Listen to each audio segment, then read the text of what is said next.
45절에서 51절까지의 말씀인데요. 제가 한 절, 여러분이 한 절, 우리 같이 교독하겠습니다. 빌립이 나다나엘을 찾아 이르되 모세가 율법에 기록하였고 여러 선지자가 기록한 그 일을 우리가 만났으니 요셉의 아들 나사렛 예수니라.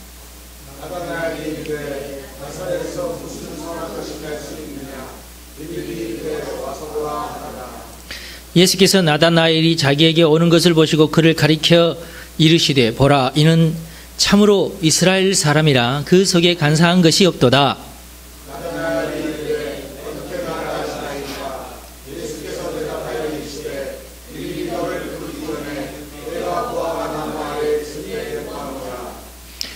나다나엘이 대답하되 라삐여 당신은 하나님의 아들이시요 당신은 이스라엘의 임금이로소이다.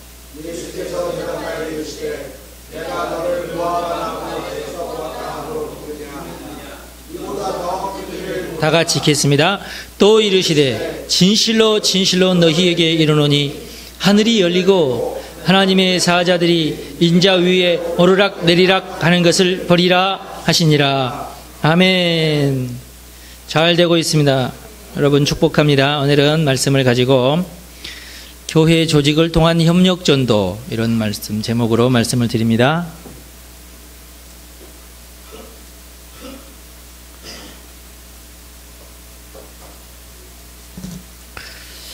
빌립이 나다나엘을 전도하는 모습이 오늘 여기 나오고 있는데요. 빌립이 뭐라고 나다나엘에게 얘기하냐면은 모세가 예언했던 율법에 이렇게 예언했던 그리고 여러 선지자들이 자기 선지자의 책에 예언서에 기록했던 그 사람을 우리가 만났다. 근데 그 사람이 누구냐? 요셉의 아들 나사렛 예수라. 그러니까 나다나엘이 말하기를 나사렛 그 촌동네 아니 그 촌동네에서 무슨 선한 것이 날 수가 있겠느냐. 거부했어요. 이건 뭐 예수 메시아는 베들레헴에서 나야지 촌동네에서 무슨 메시아가 나느냐. 아니다. 그건 가짜다. 그래? 그럼 너 한번 와봐라. 와보고 한번 맛을 봐라.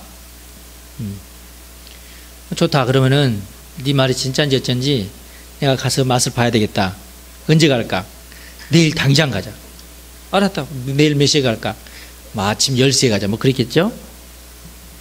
그래서 나다나엘이 아침에 일어나서 평상시대로 이제 묵상 기도를 하나님 도대체 빌립이라고 하는 사람 사기꾼 절대로 아닌데 어디서 뭘 듣고 뭘 봤는지 모르지만은 오늘 내가 빌립을 따라서 나사렛에서 난 선지자 예수를 내가 보러 가는데 하나님 나를 선하게 인도해 주십시오 하고 기도를 했는데 마침 그때 기도했을 때에 어디서 기도했냐면 무화과 나무 아래서 기도를 했어요. 예. 하나님께서 나다나엘의 기도를 들으셨습니다. 그렇게 하고 예수님에게 오늘 나다나엘이 아마 올 것 같다. 예수님도 환상 가운데 그 모습을 봐. 나다나엘이 무화과 나무 아래서 끙끙거리면서 고민을 하면서 기도하는 모습을 예수님도 봤어요. 그래 나다나엘이 빌립과 함께 예수님에게 왔습니다. 예수님이 나다나엘이 자기에게 다가오는 것을 보시고 말씀을 했어요. 뭐라고 말씀했냐면은 이 나다나엘이라고 하는 사람은 참으로 이스라엘 사람이라. 이것은 참으로 하나님의 백성이다. 참으로 하나님의 사람이구나. 이 사람이 그 속에는 간사한 것이 없구나.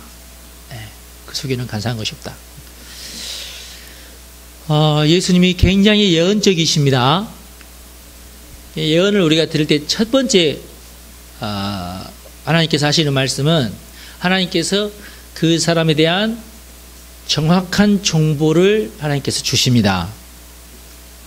정확한 정보 가운데 부정적인 정보는 안 주시고 되도록이면 이제 긍정적인 정보를 하나님께서 주시죠. 하나님이 알아주신다 그러면 하나님이 그 사람을 알아주신다 그거예요. 그런데 하나님이 맨 처음에 정보를 주실 때 아무 말씀도 안 하신 사람도 있어요. 하나님 저 사람이 누굽니까? 물어보면은 난 저 사람 모른다 하시는 분이 있어요. 진짜로. 불행한 사람입니다. 예. 하나님이 모른 척 하셔. 예, 여러분들은 아닌 줄 믿습니다. 간혹 가다가 그런 분들이 계세요. 그러면은 이제 아유 하나님 그래도 뭔가 한마디라도 해야 그래서 저 사람한테 얘기를 할 거 아닙니까? 그러면 하나님께서 하시는 말씀이 나는 저 사람 모르고 저 사람도 나를 모른다. 그러면 진짜 골치 아픈 거예요. 그럼 어떻게 해요? 하나님이 당신을 모른다고 그러는데요. 당신도 하나님하고 별로 안 친하시구만요. 그렇게밖에 말할 수가 없죠. 뭐 더 이상 어떻게 얘기해요? 근데 간혹가다 이제 그렇게 얘기하면은 이제 회개를 하고 이제 마음을 여시는 분도 간혹 있어요. 예수를 믿는 사람, 교회 다니는 사람도 그런다니까요. 여러분 가운데 나 저 사람 잘 모른다 하시는 분이 있을지 몰라, 하나님께서. 그런 사람 없기를 바랍니다. 예? 누가, 다 아시죠, 여러분은? 하나님? 근데 우리 하나님께서 그 사람을 알아주실 때는 항상 하나님께서는 긍정적으로 그 사람을 알아주십니다.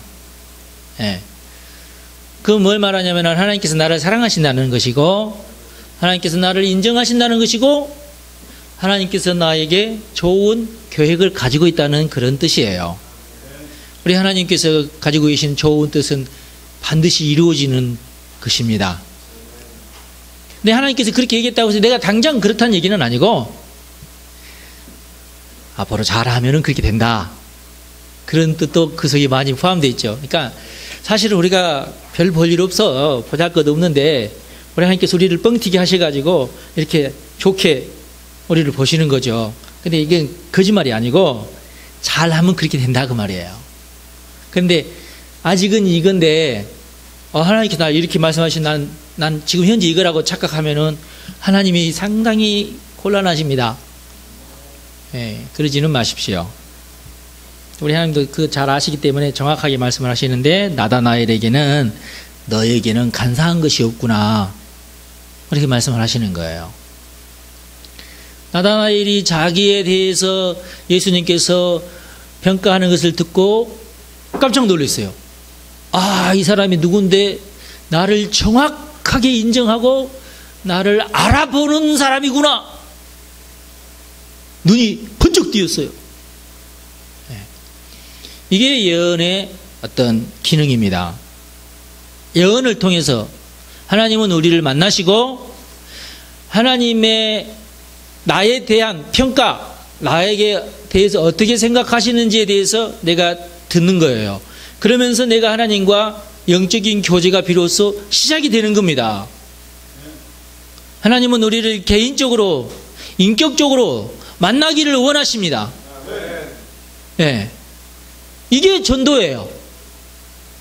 그 사람에게 전도라는 것은 무슨 도를 전한다. 그게 전도인데 정확하게 기독교적인 전도는 뭐냐?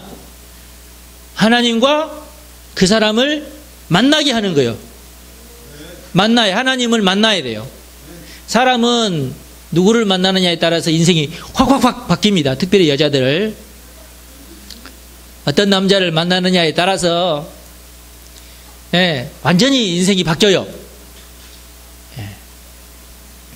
남자도 마찬가지지만 잘 만나야 돼요. 그런데 우리가 만나도 손해가 나지 않는 만남은 하나님을 만나는 겁니다. 하나님을 만나야 돼요. 어떤 인생이든지 하나님을 만나면은 말 그대로 대박이 터지는 겁니다. 하나님 때문에 대박 터지시기를 바랍니다. 근데 하나님은 진실하신 분이고 선하신 분이고 나에 대한 사랑이 무궁하신 분이기 때문에 나에게 항상 좋은 뜻을 가지고 계세요. 나에게 항상 좋은 말씀을 해주십니다. 얼마나 감사한지 모르죠. 이 세상에서는 나를 미워하는 사람도 있고 심지어 나의 부모님들도 나를 무시하기도 하고 막 그렇잖아요. 부모님들 가운데 야야야 니까지 이렇게 뭘 한다고 이러시는 부모도 있고 그러잖아요. 없을 것 같지만 있어요. 참 놀랍죠? 있어요 진짜. 근데 우리 하나님은 우리를 그렇게 생각하지 않으십니다. 왜냐하면 친아버지시기 때문에, 선하신 아버지시기, 나를 사랑하시는 아버지이기 때문에 나에게 칭찬하시고 나를 돌보시고 나를 이해하시고 나를 끝까지 책임져 주시고 나를 밀어주시는 분은 하나님밖에 없습니다. 얼마나 감사한지 모르죠. 예. 내가 병들어서도, 내가 실망하고 있어도, 내가 실패했어도 나를 떠나지 않으시는 분은 하나님밖에 없습니다. 그래서 나다나엘이 깜짝 놀라서 예수님에게 아니 어떻게 나를 아십니까? 난 지금 처음 보는데. 예, 눈이 동글해지고 입이 쫙 벌어졌어요.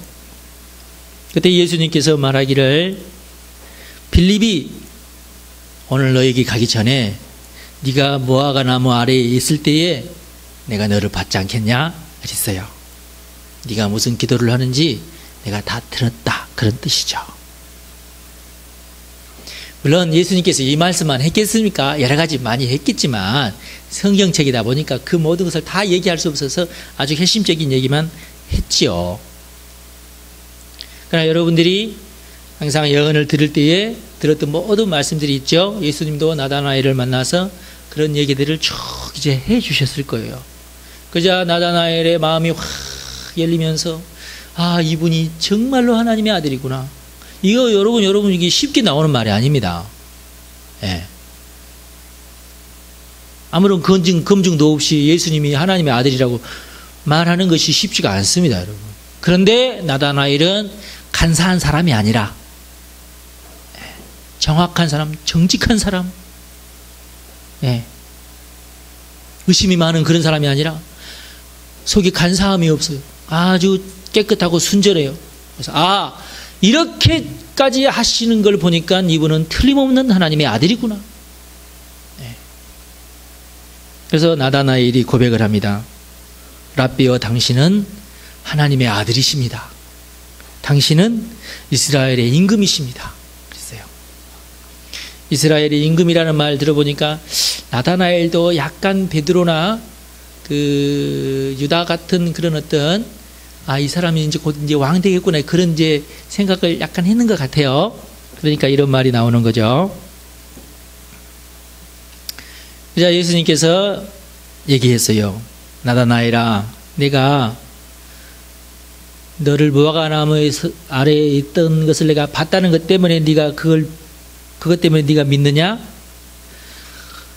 거기서 너는 멈추지 말고 그보다 더 큰 것을 네가 사모해라. 너는 앞으로 너의 영적 수준이 더 높아지면서 더 큰 일을 네가 보게 될 것이다. 그리고 너의 위에 하늘 문이 열리게 될 것이고 너의 영안이 열려서 이제 하늘의 천사들이 오르락 내리락 하는 것을 네가 보게 될 것이다. 그랬어요. 얼마나 감사한 일입니까? 예. 여러분의 영적인 수준도 높아지시기 바랍니다. 다른 사람 볼 수 없는 것을 볼 수 있는 건 얼마나 소중한 겁니까? 귀한 거죠. 다른 사람 듣지 못하는 것, 듣는 것 소중한 겁니다. 예수님의 말씀을 많은 사람이 들었지만은 모두가 다 깨달은 것은 아니에요. 정말 그 마음에 간사함이 없이 겸손한 자들이 예수님 말씀 들을 때 깨달았던 것입니다. 그래서 오늘 읽은 우리 오늘 본문 말씀은 빌립의 전도입니다. 빌립의 전도. 빌립의 전도를 우리가 잘 깨달아야 돼요. 빌립은 나다나엘을 즉시로 예수님에게 연결시켜 주면서 예수님으로부터 어떤 계시적인 말씀, 예언적인 말씀을 들으면서 마음문이 오픈이 되면서 하나님의 자녀가 됐다는 사실을 우리가 여기서 살펴볼 수가 있습니다. 오늘은 우리가 교회 조직을 통한 협력 전도에 대해서 우리가 생각을 해볼 텐데요. 교회 조직을 통한 협력 전도가 효과가 있습니다. 아주 효과적입니다. 단순히 예수님을 전하는 것도 전도지만 가장 효과적인 전도는 역시 교회를 통한 전도입니다. 교회를 통한 전도. 예수를 믿으십시오. 이것도 물론 전도예요. 그러나 더 효과적인 전도가 있는데 그게 뭐냐면은 교회를 통한 전도입니다. 예. 여러분들이 그러려면은 교회를 사랑하셔야 돼요. 교회를 귀하게 여기십시오. 교회 일을 귀하게 여기십시오. 그리고 교회 일에 더 깊이 참여하시기 바랍니다. 네. 교회를 긍정적으로 바라봐야 됩니다. 교회를 사랑해야 됩니다. 그리고 교회에 출석하는 것을 귀하게 여겨야 됩니다. 그리고 교회를 위해서 헌신하고 교회를 섬길 때에 교회를 통한 전도의 효과를 누릴 수가 있습니다. 교회에 이미 존재하고 있는 자원들을 통해서 전도에 활용하는 것이 아주 좋습니다. 물론 그것만 전도냐 그건 아닌데 다른 여러 가지 전도도 있고 심지어는 뭐 이슬비 전도도 있고 뭐 진돗개 전도라는 이상한 전도도 있고 진돗개 전도는 별게 아니라 진돗개처럼 콱 물고 안 놔준다 그런 뜻의 전도랍니다. 예. 진돗개가 되려면 이빨이 좀 세야 되겠죠? 진돗개는 한 번 물면 안 논대요. 그런가요? 물려보셨나요? 예, 진돗개한테 물리지 마십시오. 똥개한테는 물려도. 예. 물고 안 놔주면 어떡합니까? 가서 이빨을 끊어야 되는데, 그러면. 고구마 전도도 있어요. 고구마 전도. 왜냐하면 쿡쿡 찔러본다는 의미에서. 예. 고구마 전도. 안드레 전도, 뭐 빌립 전도, 베드로 전도, 여러 가지 전도가 다 있고, 요즘에는 장경동 목사를 중심으로 장경동 목사하고 김문훈 목사하고 진돗개 전도왕 박병선 집사가 이 세 사람이 합작이 돼가지고 전국을 돌아다니면서 지금 전도 집회를 하고 있는 게 요즘에 유행하는 겁니다. 예. 근데 그거 한번 유치하려면 돈이 많이 들어서 우리는 못하고 있어요. 예. 우리는 우리 교회 자원을 이제 동원해서 이제 전도를 해야 되는데요. 교회의 자원이란 크게 두 가지로 나눌 수가 있습니다. 첫 번째는 물리적 자원, 두 번째는 영적 자원인데요. 물리적 자원이라고 하는 것은 이제 교회 건물 또는 여러 가지 시설물들을 물리적 자원이라고 그러는데 물리적 자원을 통한 전도도 강력한 힘을 발휘합니다. 그래서 목사님들끼리는 그런 유행어가 있어요. 교회 건물이 전도한다. 그런 말이 있어요. 그래서 어떤 목사님은 교인들이 전도하는 것보다 교회 건물이 더 전도 잘해. 이런 목사들도 있어요. 예. 아마 그 교회는 교인들이 전도 안 하는가 봐. 예. 그 말을 들은 목사님들이 이제 필이 꽂혀가지고 아유 그럼 어떻게든지 빚을 내서라도 교회를 건축해야 될 때가 가서 빚 내가지고 교회 건축하다가 그만 빚 때문에 다른 교회에다가 교회를 팔고 가야 되는 그런 목사님들도 꽤 있어요. 우리나라에. 예. 하여튼 분명한 사실인 것은 틀림이 없습니다. 교회 건물이 전도를 잘 합니다. 그래서 교회가 이제 반듯하게 이렇게 예쁘장하게 이렇게 건물이 올라가면 사람들이 그 건물을 보고 야 교회가 이쁘다 그러면서 몰려들게 돼 있죠. 근데 교회 뭐 예를 들어서 화장실이 별로 안 좋다 그러면 이게 화장실 우리 집보다 못하네. 그러면 가고 싶은 마음이 사라져. 그래서 우리 교회도 지금 화장실 때문에 제가 제일 마음이 아파요. 저걸 내가 다 뜯어 고쳐야 되는데 내가 한 500만 원 들란가 모르겠어요. 예. 아이 건물 나는 맨 처음에 왔을 때는 안 보였는데 와서 보니까 내가 뜯어 고치고 싶은 데가 너무 많네. 이게. 예. 주차장 입구 좀 뜯어 고쳤으면 좋겠고, 그죠? 주차장 안에도 냄새가 너무 많이 나서 좀 어떻게 좀 개선했으면 쓰겠고, 화장실도 좀 고쳤으면 쓰겠고, 그런 어떤 소망이 있습니다. 하여튼 잘 될 줄 믿습니다. 근데 이제 물리적인 자원은 돈과 직결되는 것이기 때문에, 그렇게, 빨리빨리 되지는 않는 것 같아요. 잘 될 줄 믿습니다. 그 다음에, 영적 자원을 또 우리가 생각 안 할 수가 없죠. 물리적 자원만 있고 영적 자원이 없다면 또 전도하기가 힘듭니다. 예. 영적 자원이 없으면 무용지물이 되겠죠. 유럽의 교회가 지금 그런 형이에요. 유럽에는 교회들이 번듯한 교회들이 전통적인 교회들이 많지만 이 교회들이요 지금 현재 두 가지 증상이 있어요. 술집으로 팔려나가요. 교회 건물이 술집으로 변하면은 술집이 잘 됩니다. 건물 자체가 이 형이 술집하고 잘 어울려요. 또 반대로 술집을 교회가 사면 또 좋아요. 거기 술집은 다 강단이 있고 막 이러지 않습니까? 제가 이제 광주에서 한 3년 있을 때 거기도 남강교회 거기도 사실은 그 카바레였어요. 카바레. 캬바레? 카바레? 캬바레였습니다. 한 번도 안 가봐서 내가 잘 모르는데 캬바레였어요. 캬바레. 예.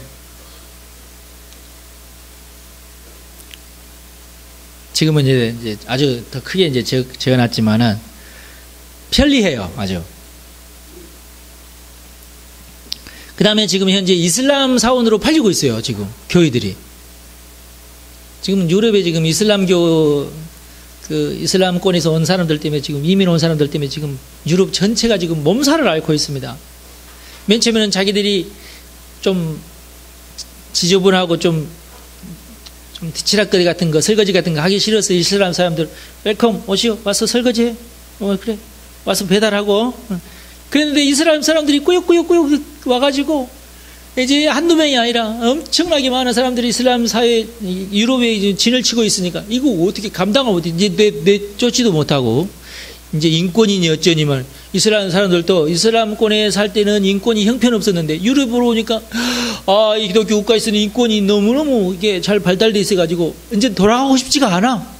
그래서 눌러 앉고 살고 싶지. 그런데 안 돌아가려면 차도로나 이런 거 이렇게 벗고 그래야 되는데 이런 거 계속 하고 있으면서 안 돌아가려고 하니까 지금 문제가 생기는 거 아니에요, 지금. 이슬람 문화를 안 버린 채 유럽에 정착을 하려면 이슬람 문화를 버리고 정착을 해야 되는데 이슬람 문화를 끙끙거리고 그 구닥다리 문화를 가지고 와서 그걸 안 버리고 끙끙이 있으면서 하려고 하니까 이번에 그 네덜란드가 거기서도 사태가 일어나고 그렇지 않습니까? 예. 일감들 다 뺏어가고 그러니까. 교회도 지금 성령 운동을 하지 못하는 교회들이 계속 교인들은 빠져나가고 그러니까 교회는 성령 운동 안 하면 무조건 교회는 줄어듭니다. 그렇게 돼 있어요. 교회 생리가. 그거 모르고 이 유럽 교회들이 그동안 너무 배가 불러가지고 말했지. 학문적으로 쩍쩍쩍 하다가 그만 교인들을 지금 다 잃고 있지 않습니까? 근데 이슬람 사람들은 막 몰려오고, 예. 그러다 보니까 교회가 이슬람권에게 팔려가는 그런 경우도 많고 지금 그런 형편이에요.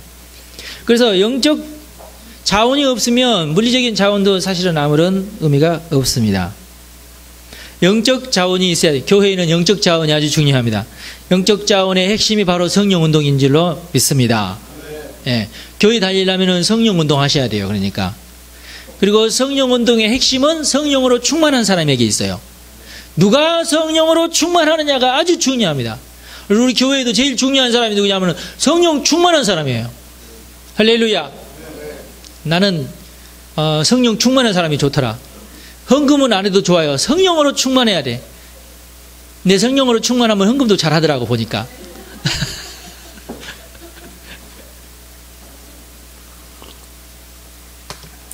성령으로 충만해야 돼요.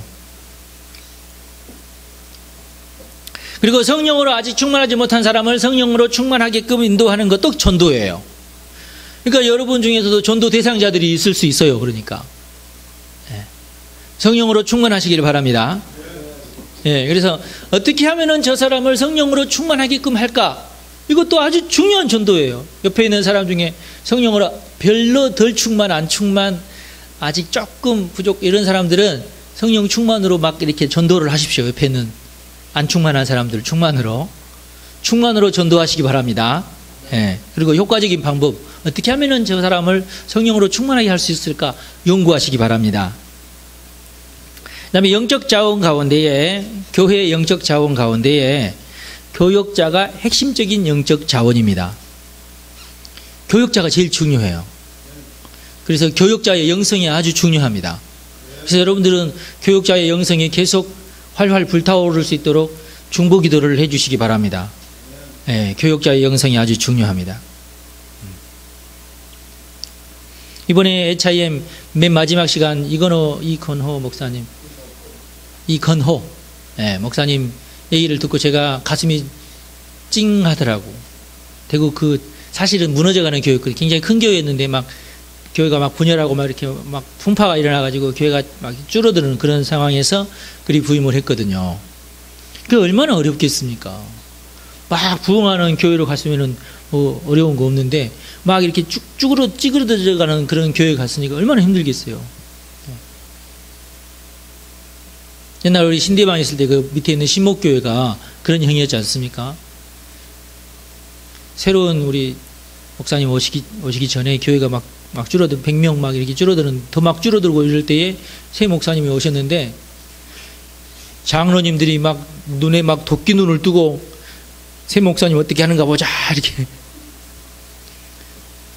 또 원로 목사님은 아예 나는 절대로 이 회중석에 못 앉는다 그렇게 하고 장로님들 석에도 나는 원로 목사야 그렇게 하고 원로 목사님 책상을 따로 만들어 가지고 여기다가 책상을 딱 만들어 가지고 의자하고 책상을 여기다 딱 놓고 예배 드릴 때 원로 목사님 여기 앉아서 예배를 드려요. 난 듣다 난 그런 경우는 난 처음 들었어요. 예. 와, 새로 오신 목사님 얼마나 스트레스 받았겠나. 무슨 설교를 제대로 할 수가 있겠어요? 어디를 보고 설교해야 돼요?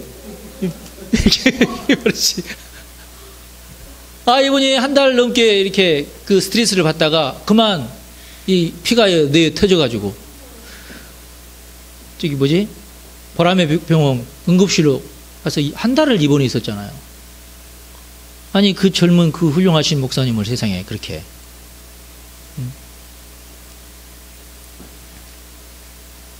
근데 다행히 그분이 거기서 천사를 만났습니다.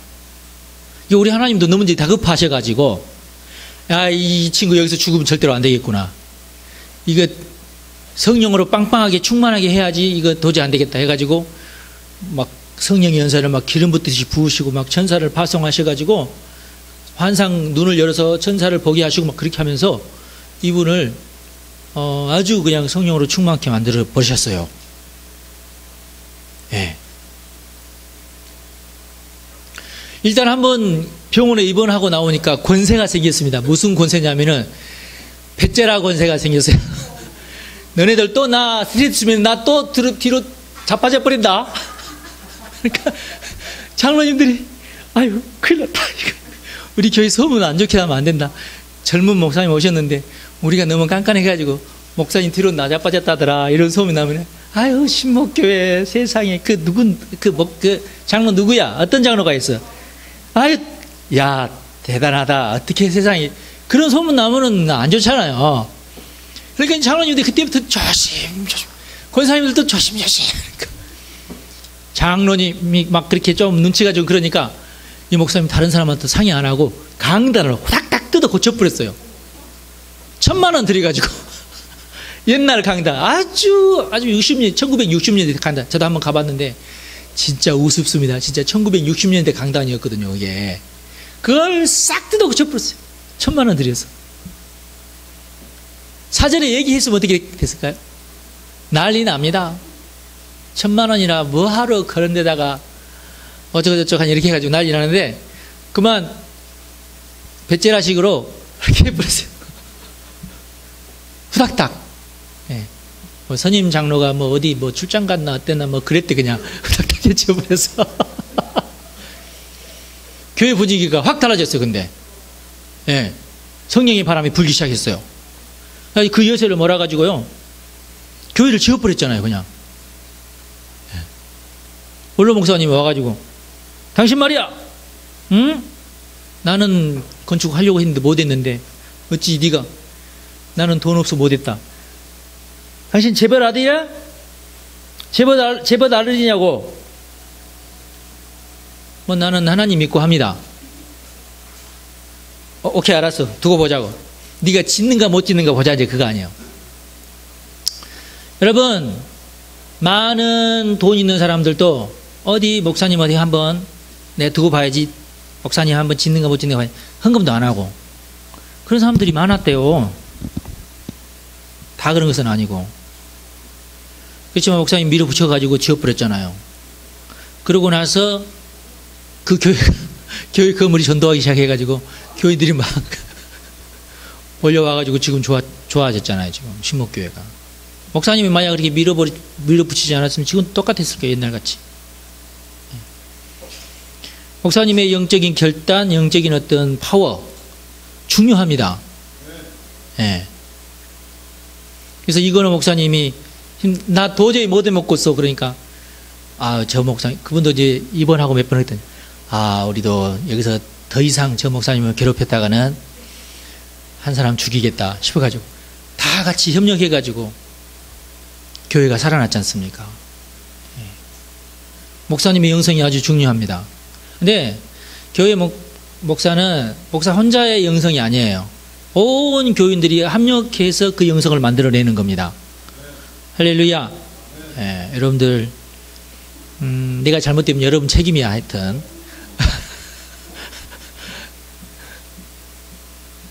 잘합시다 우리. 예. 그래서 그 다음에 이제 교역자들끼리의 분업과 협력이 아주 중요합니다. 그래서 교역자들끼리 서로 싸우지 않고 갈등하지 않고 잘 분업을 하고 협력을 할 수 있도록 여러분들이 기도하는 것도 중요합니다. 교역자의 영적인 어떤 능력 가운데 가장 중요한 것은 역시 참신한 계시력입니다. 계시력. 하나님의 말씀에 대한 참신한 계시력. 예. 그리고 하나님께서 주시는 말씀을 얼마나 정확하게 풀어낼 수 있느냐가 아주 중요해요. 이게 교육자 영성의 제일 중요한 부분이죠. 그리고 전통적이면서도 항상 최신 데이터를 지향해야 됩니다. 그러니까 전통적인 신학을 또 모르면 안 돼요. 전통적인 신학도 다 알고 그것을 두루두루 섭렵한 다음에 또 새로운 신학, 최신의 업데이트된 신학들을 계속 받아들이면서 그것을 전통적인 것과 잘 조화를 이루면서 교회를 새롭게 계속 갱신해 나가는 것이 교역자의 중요한 영성입니다. 교역자에 있어서 두 번째로 중요한 것은 중요한 영적 자원은 역시 카리스마가 있어야 돼요.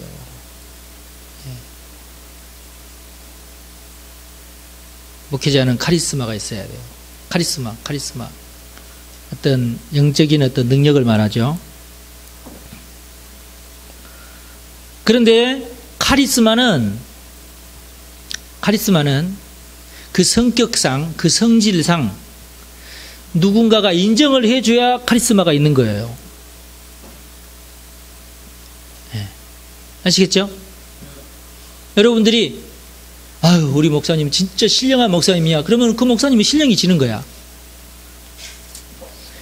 우리 목사님 보니까 별 볼 일 없어. 그러면 그 목사는 별 볼 일 없게 되는 거예요. 그렇습니다.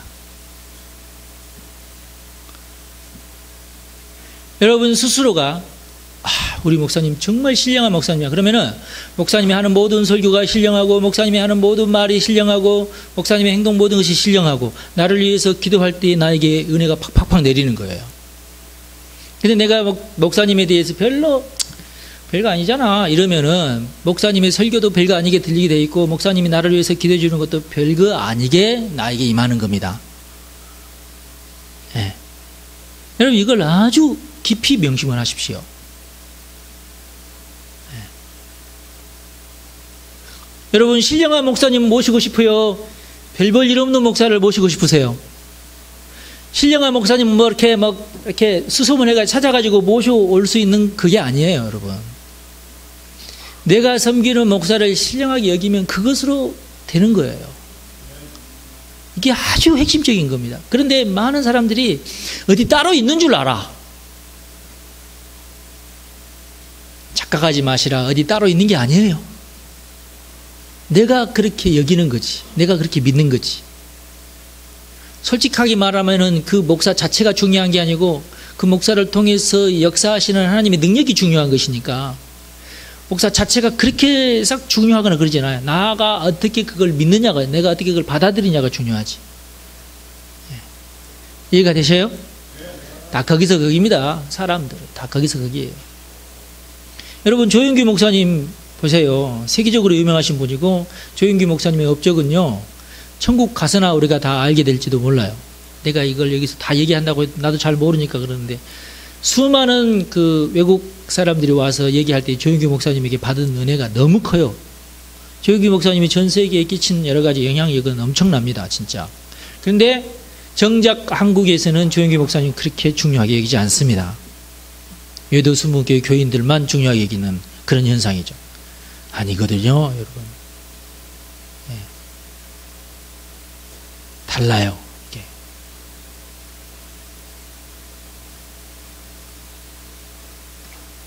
그 다음에 교역자에게 있어서 세 번째 중요한 영적 자원은 성품입니다. 성품. 그래서 목사가 되려면 천성이 목사야 된다, 이런 말이 있어요. 신학교에서도 내내 강조하는 것이 그거예요. 천성이 목사인 사람이 목사를 해야 무난합니다. 깡패가 회심해서 목사 된다면은 그건 절대로 안 된다, 이건 아니고, 수많은 깡패들 저는 환영합니다. 목사 되세요. 그러나 그런 목사도 있지만 정말로 무난한 목사님은 천성적으로 목사의 성품을 받는 사람이에요.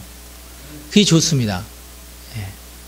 그 다음에 두 번째로 예배가 핵심적인 영적 자원이 됩니다. 그래서 예배가 아주 소중합니다. 그래서 예배를 우리가 더 훌륭한 예배가 되기 위해서 노력을 해야 됩니다. 예배가 전도지향적이 돼야 됩니다. 훌륭한 예배는 다른 게 아니라 전도지향적인 예배가 훌륭한 예배입니다. 새로운 사람에게 오픈되어 있는, 새로운 사람이 와가지고 뭐야 예배야 뭐야 이렇게 되면 안 돼요. 새로운 사람이 왔을 때에 예배가 참신하고 예배가 즐겁고 예배를 통해서 뭔가 어떤 나에게 어떤 다가오는 것이 있어야 돼요. 구도자에게 편안함을 줘야 되고 편리함을 줘야 되고 매력을 줘야 됩니다. 그게 예배예요. 예배도 잘 연출해야 됩니다. 예배도 준비가 잘 돼야 되고, 또 예배 순서를 맡은 사람들이 잘 이렇게 준비를 하셔야 돼요. 잘 연출되는 퍼포먼스가 돼야 됩니다. 혼자서 이걸 감당하는 것은 아니고 모든 사람이 특별히 찬양단들 예배를 소중하게 여기시고 모범이 되려고 하셔야 되고, 그리고 이 찬양을 통하여서 예배가 어떤 분위기가 확 달라지거든요. 그래서 예배 분위기가 훌륭한 분위기가 될 수 있도록 애를 써야 됩니다. 그리고 이것은 계속적으로 우리가 노력을 해야 되는 부분입니다. 예배가 소중합니다. 예배가 전도합니다. 예배가 전도합니다. 잘 되고 있습니다. 그 다음에 세 번째 영적 자원은 셀 모임입니다. 셀 모임. 셀 모임에서는 리더와 헬퍼의 협력이 아주 핵심적인 겁니다. 그래서 셀 모임을 통해서 하나님께서 성도들의 삶 가운데 어떻게 역사하시는 거가 증거가 돼요. 야, 이건 목사님께서 그냥 단회에서 설교하는 그런 내용이 아니구나. 정말로 이 교회는 성도들이 어떤 가정에서 일터에서 분명하게 하나님을 만나고 있구나 하는 것이 증거되는 곳이 셀 모임입니다. 셀 모임도 상당히 중요한 전도입니다. 그리고 새로 온 사람들이나 믿음이 연약한 사람들이 나도 저렇게 하면 은총을 받을 수가 있겠구나 하고 도전을 받게 되고, 나도 그렇게 하게 되고, 그러면서 어떤 돌파가 일어나고 그럽니다. 그 다음에 우리는 이런 어떤 조직들을 이용해서 전도를 잘 해야 되는데요. 평신도가 감당해야 되는 것이 있고 성직자가 감당해야 되는 것이 있어서 이 두 가지를 우리가 잘 구분을 해서 각자가 이 감당해야 될 부분을 잘 감당할 수 있도록 하면은 전도가 효과적입니다. 성직자가 얘기하면은 아주 효과적인 것 있고, 성직자가 얘기해서 아주 효과적인 것 중에 평신도가 얘기하면은 효과가 떨어지는 것이 있어요. 그러니까 이걸 우리가 잘 깨달아야 됩니다. 평신도도 그렇게 말을 할 수는 있어요. 성직자처럼 성직자 흉내를 낼 수 있어요. 그러나 평신도가 그렇게 하면은 별로 효과가 없는 것이 많습니다. 할 수 없어서가 아니라. 이해가 되셔요? 네, 분명히 그게 있습니다. 그러니까 평신도가 성직자처럼 이렇게 흉내 내는 것 자체가 사실은 무의미해요. 의미가 없습니다. 알아봐 주지도 않고 세상 사람들도 그걸 알아봐 주지도 않고 그래요. 효과가 없으니까. 성직자를 통해서 하는 것이 훨씬 효과적인 것이 많습니다. 똑같은 내용이지만 그래요. 똑같은 내용이지만 다릅니다. 그러니까 나도 목사, 나도 흉내 얼마 내가 낼 수 있어. 그렇게 생각하지 말고 나는 성직자가 아니라 나는 성직자의 도움을 받아야 된다. 이 말은 우리 목사님한테 듣도록 내가 해야 되겠다. 그게 전도예요. 네. 여러분들이 성직자를 잘 이용해 먹어야 됩니다. 그러면 전도가 굉장히 쉬워져요. 내가 다 해 먹으려고 하니까 안 되지. 성직자가 해야 될 말이 따로 있어요. 성직자에게 디뎠을 때에 팍 이렇게 그 영적으로 이렇게 깨우치는 것이 있어요. 그걸 나도 안다고 내가 그거 얘기해 줄게. 아니요. 효과 없어요. 없습니다. 효과 없습니다. 성직과 평신도는 확실하게 구분이 되어 있어요. 옛날부터 구약부터 지금까지 여전히 똑같습니다. 만인 제사장설이라고 하는 것은 교리적으로 다 똑같은 어떤 업무를 우리가 할 수 있다. 우리도 성직자만 귀신 쫓아내냐? 평신도도 귀신 쫓아내고. 아니 예수 믿은지 방금 세례받은 사람도 귀신한테 나가라고 하면 나가요.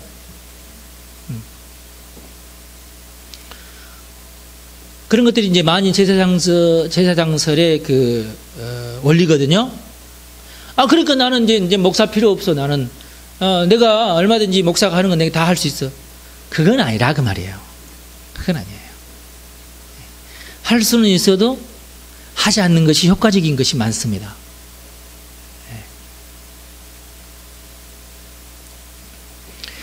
그 다음에 성직을 귀하게 여길 때 성직으로부터 기름 부음이 흘러넘치는 겁니다. 근데 우리나라에는 특별히 이 무당 종교 때문에, 무교 때문에 좀 착각하는 것이 너무 많아요. 무교의 무당 종교의 목적은 뭐냐면 전 국민의 무당화입니다. 이걸 여러분이 정확하게 잘 이해를 하셔야 돼요. 이게 무당 종교의 특징이에요. 무당은 새끼무당이라고 그러죠. 자기가 무당 만드는 것이 최고로 돈을 많이 버는 거예요.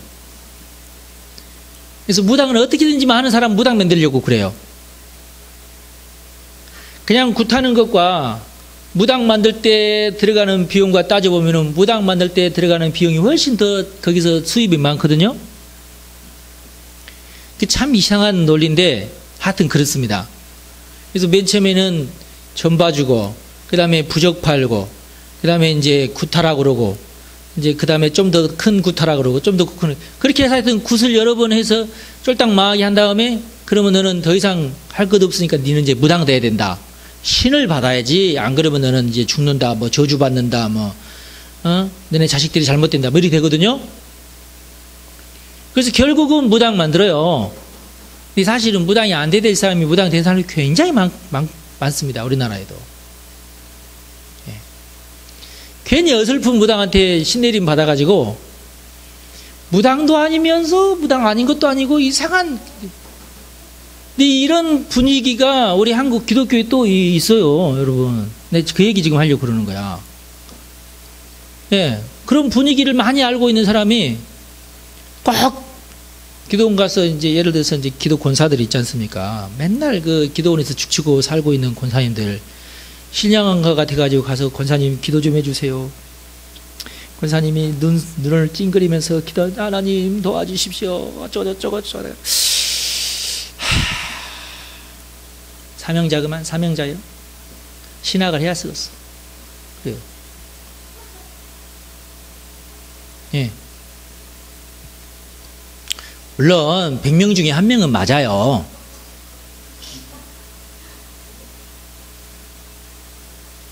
그러나 모든 교인들을 다 성직으로 만들면 어떡하자는 얘기야. 네?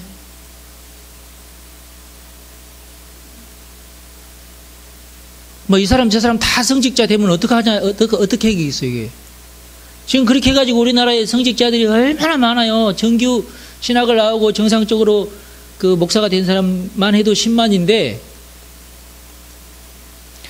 비정상적으로 이렇게 이상하게 이게 야매 어디 가서 통신으로 한 2년이나 어떤 데는 6개월 통신해가지고 안수 주는 데도 있고 그래요.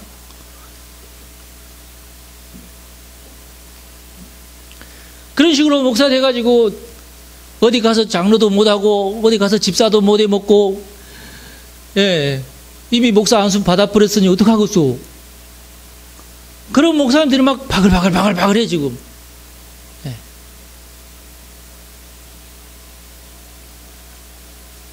여러분, 이건 아닙니다.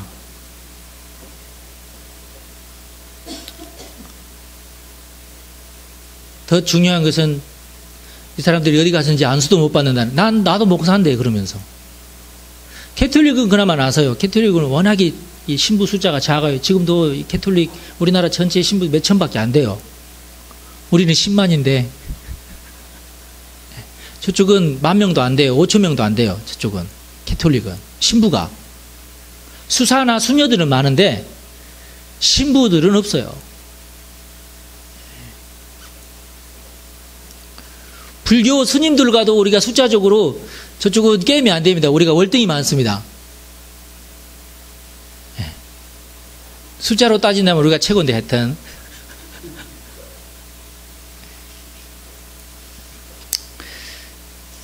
중요한 것은 그러므로 말미암아서 이 성직이라고 하는 것이 귀중하게 여기지 않게 된 현상이라면 이것은 효과적이지가 않다 그 말이에요. 그리고 자기가 그렇게 안수를 받다 보면은 어디 가서 기름 부음을 받지도 못하고 그런 현상들이 일어나요. 이게 좋지 않는 문화예요. 우리 한국 교회에 좋지 않은 문화입니다. 그러니까 그런 식으로 만약에 여러분 주변에 그런 식으로 목사 되신 분이 있다면은 당신은 목사라는 직함을 내려놓으시오라고 얘기를 하세요. 아시겠죠? 예. 왜 그럽니까? 아니, 나 목사 안수 받았는데. 안수를 받았어도 정식적으로 말하면은 교회가 없는 목사는 목사가 아닙니다, 일단은. 성도가 없는 목사는 목사가 아니에요. 이해가 되십니까? 예. 그리고 정식 노회에 소속되지 않는 목사도 목사가 아니고요. 정식 노회에 소속되려면 반드시 성도가 있어야 되고요. 성도가 없으려면은 선교사로 나가든지 아니면은 유학을 갔다 와야 되는데 그것도 3년이에요. 3년. 그렇게 하고 개척 준비하고 있습니다.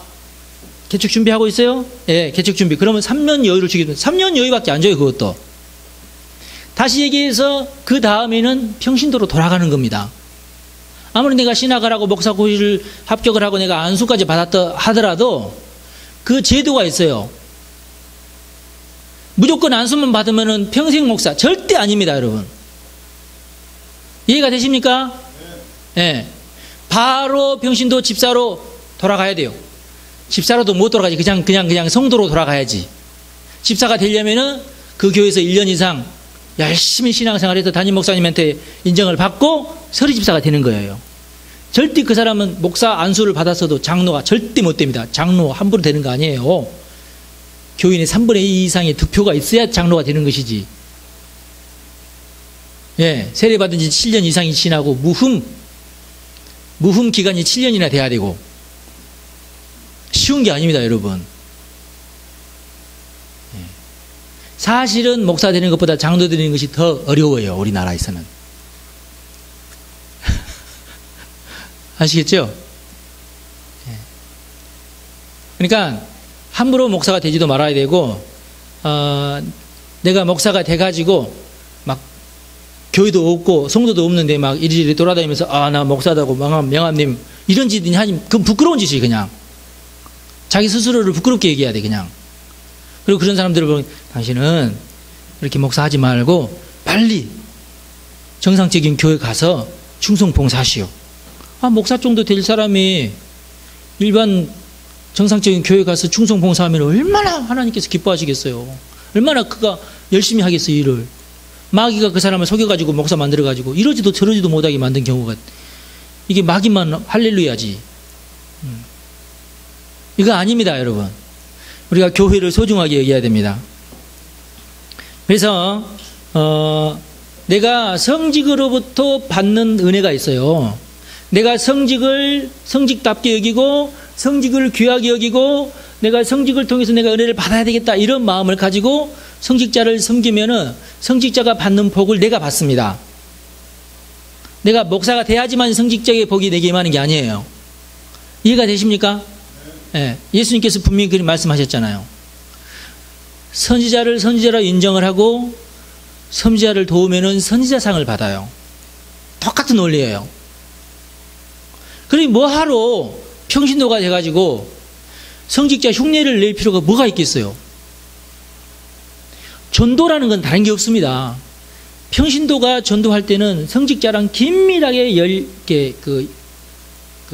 협력을 하면서 성직자에게서 흘러내려오는 복을 내가 전도하는 사람한테 흘려갈 수 있도록 도와주는 것이 전도입니다.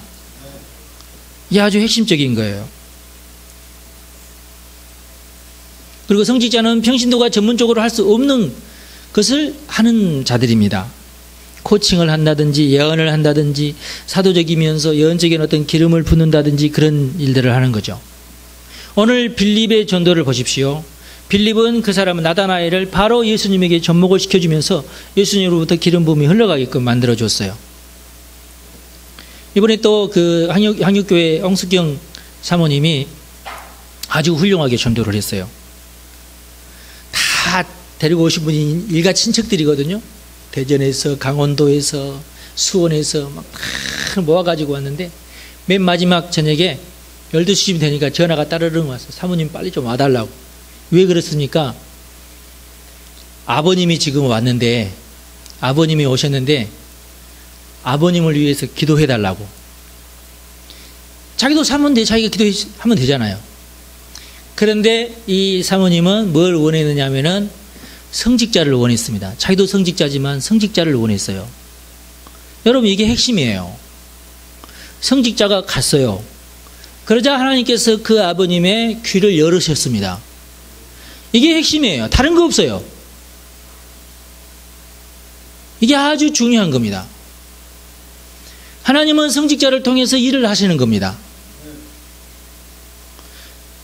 기도 잘하는 평신도가 가면 어떻게 됐을까요? 여러분, 거기에 있는 사람들이 존경심을 표시하지 않습니다. 그러면 아까도 제가 얘기했지만은 그러면은 아무런 일이 안 일어나요. 그래서 성직자가 중요하고 성직자를 성직자로 인정할 때 그때 하나님께서 하늘문을 여시고 은혜를 내리시기 시작하는 겁니다. 그래서 평신도가 성직자를 중심으로 전도를 조직적으로 하는 것이 굉장히 핵심적인 요인이 되는 겁니다. 그때 내가 복을 끌어당기는 거예요.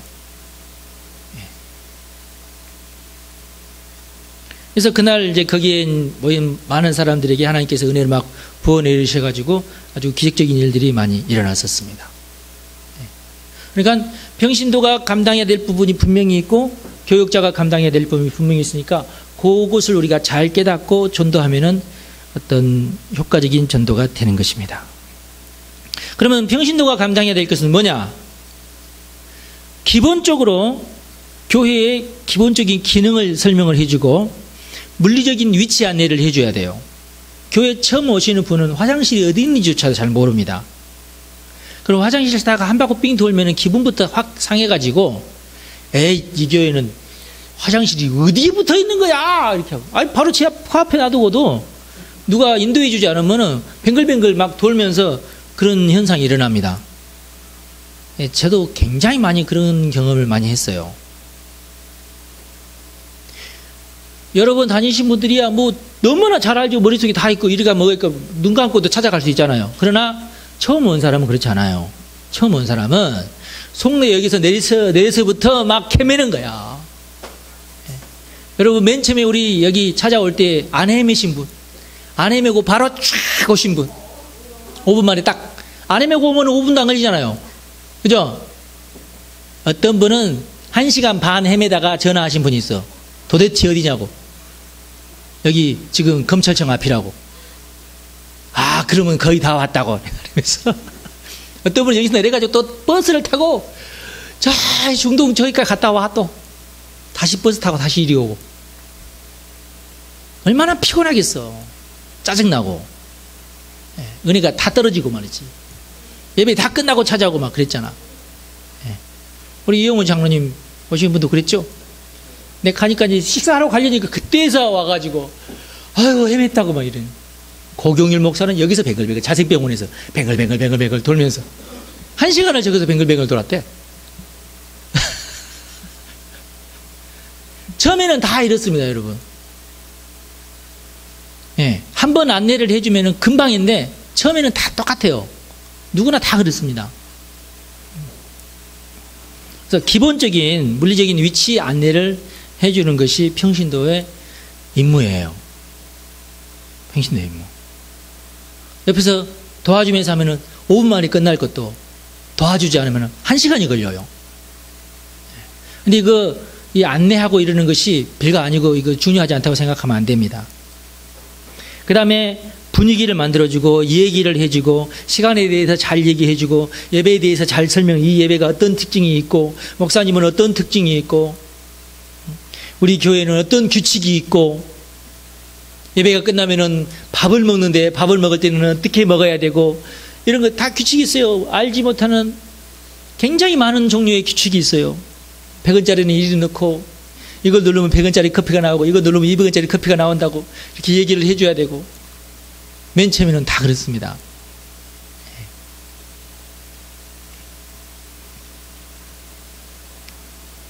그 다음에 이것이 끝나면은 그 다음에 뭘 해줘야 되냐면은 성직자를 만나는 방법과 만나기 전에 사전 교육을 해줘야 돼요. 우리 교회는 이렇게 돼 있고 성직자를 만나려면 이렇게 만나면 되고 만나기 전에 네 문제가 뭐냐 먼저 들어보고 같이 기도해주고 내가 얘기해줄 건 얘기해주고 그리고 기대감을 키워주고 성직자를 만나기 전에 기대감을 키워주고 그거 보고 우리는 이제 썰리질이라고 우리 사모님은 썰리질이라고 얘기를 하잖아요. 사전에 이런 교육 없이 막 오면은 사모님이 처음부터 끝까지 또 해야 돼. 또 썰리질부터 해야 돼. 그 사람 마음문을 열어야 되고 설명을 해줘도 간증도 시작 그러면은 1시간도 가고 2시간도 가고 그래요. 그런 간증은 여러분이 해주세요. 내가 예수 만난 얘기, 내가 우리 교회 와서 어떻게 교회 생활을 했던 얘기 이런 거 쭉 하면서 아, 이 교회는 이렇구나 하면서 은혜 받을 준비를 다 하고 그리고 성직자를 만나게 하면은 10분 만에 끝날 걸. 그렇지 않으면은 1시간도 좋고 1시간 반도 좋고 막 이러는 거예요. 제가 경험해 보니까 그래요.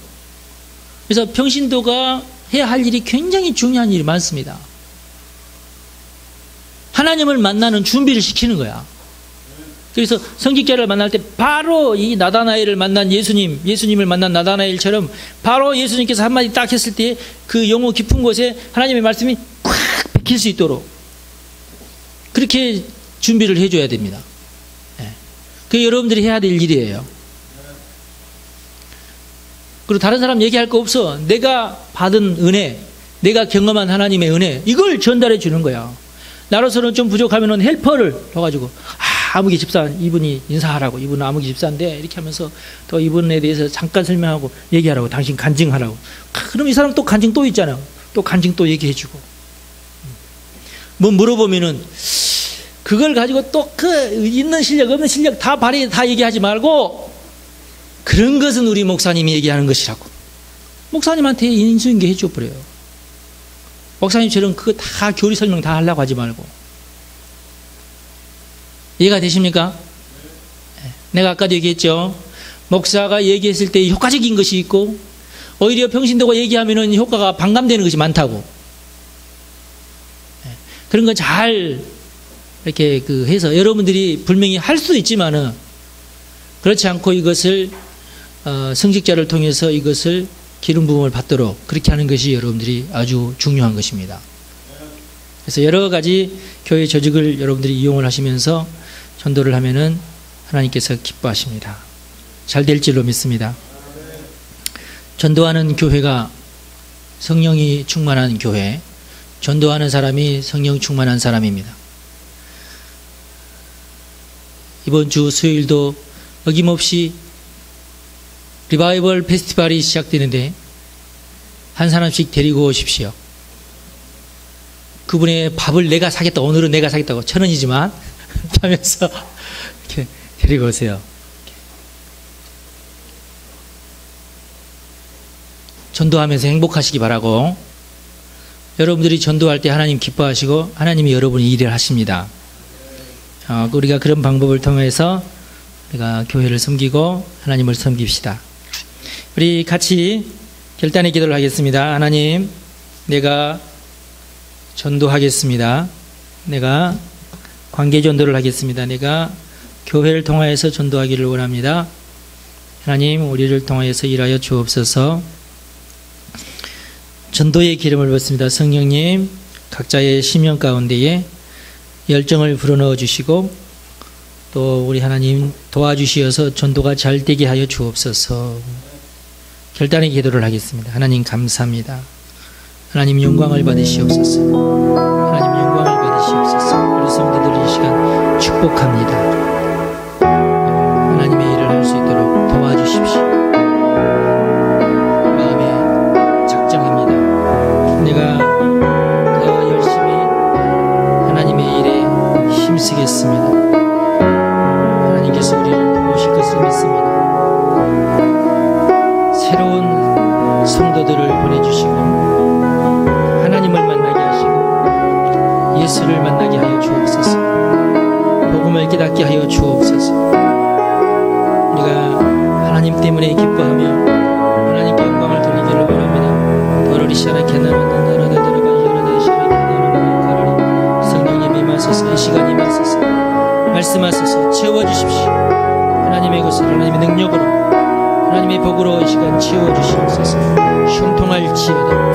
형통할지어다. 전도하면서 돌파할지어다. 감사합니다. 주님 영광을 받으시옵소서. 영광을 받으시옵소서. 영광을 받으시옵소서.